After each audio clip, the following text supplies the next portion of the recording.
17,027 confirmed aggregate cases of coronavirus in Victoria. That's 282 more than our update yesterday. I'm very saddened to say that the total number of fatalities due to this global pandemic in Victoria has now increased to 334.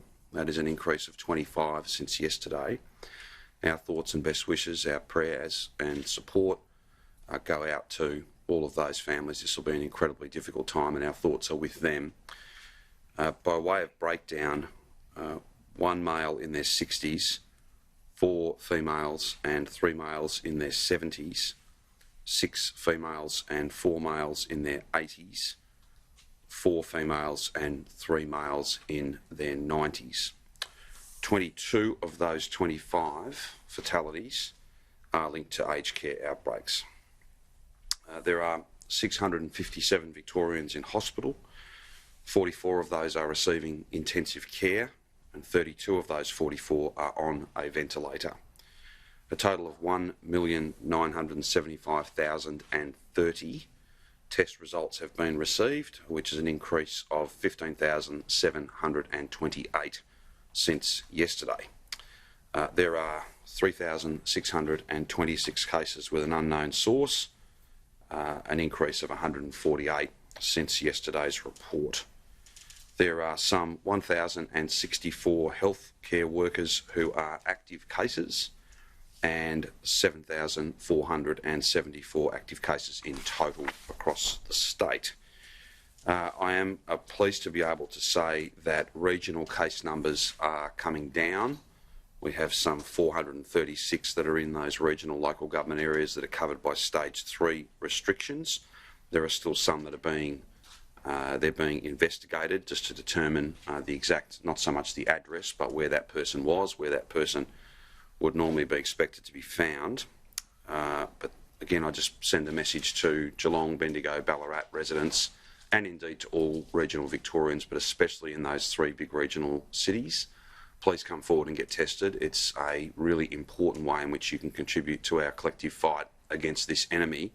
If you come forward and get tested and then wait for your test results at home, then given we have so little flu in Victoria today, because of physical distancing and all the other measures that we're taking, if you've got symptoms, even very mild symptoms, there's every chance that you've got this.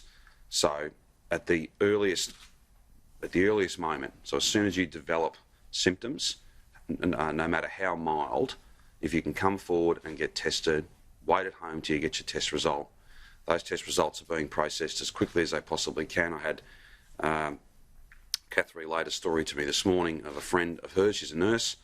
She was not feeling 100% yesterday. She went and got tested at around lunch, fairly early in the morning, about 9ish, and then had received her results first thing this morning. She's negative. So there are every effort's being made to turn around those test results as quickly as possible. That particular test result was within 24 hours. So if you've got any symptoms at all, please come forward and get tested. That's important any day, but I think it becomes even more important in those regional cities. And it's certainly when you take into account that if you've got symptoms and we've got flu at such a low level, then as the Chief Health Officer has noted, there's every chance that you've got this. And if you have, then getting tested, staying away from other people, that's how we'll drive these numbers down even further. Bendigo, Ballarat, Geelong, please come forward and get tested if you've got any symptoms whatsoever. That message, of course, applies to every single Victorian, regardless of their postcode, but we really are trying to have that testing push in those 3 regional cities. Just by way of cases, Greater Geelong is 155 active cases, Greater Bendigo 47 active cases, Ballarat 28 active cases. I think they are relatively stable from yesterday, and the total number at 436 is down considerably, but there should be no sense of complacency. Coming forward and getting tested is the most important thing to do. I can provide some further update in relation, as I do most days, to aged care as at the 17th of August. Total number of cases associated with aged care facility outbreaks since 1 January is 3,149, of which 2,009 are currently active. Total number of outbreaks, so not individual cases but outbreak settings since 1 January, 148, of which 119 of those 148 outbreaks are currently active.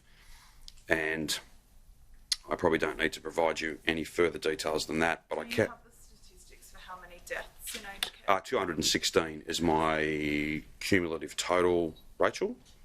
But I might double confirm that for you. That's the number, but I'm not sure whether that's been updated appropriately. I can confirm that I won't be able to provide you with the number of shifts worked today, but I will be able to give you an update tomorrow that will take account of activities over the course of the weekend and today. But it's certainly a number that's going up as more and more teams of nurses from hospitals are sent into private aged care facilities to support residents and to support that sector. As we've been asked to do, it's the appropriate thing to do, and I'm very, very grateful to those hospital nurses for the outstanding job they're doing.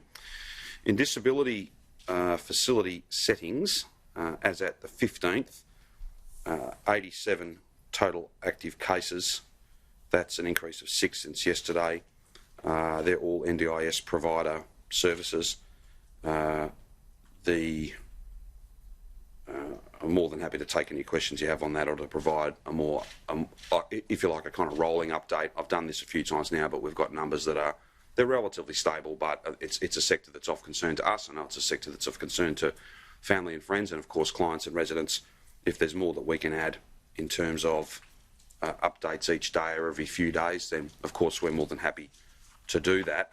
Our rapid response to those disability settings is well and truly stood up and is working well, and we continue to work with the Commonwealth to try and make sure we've got the very best response in place in that sector. It's really important that we look after the most vulnerable, and that's exactly what's happening here right across what is essentially not necessarily funded or run by our government, but we're all in this together, and we've all got to work as a team and make sure that we've got the best response in place.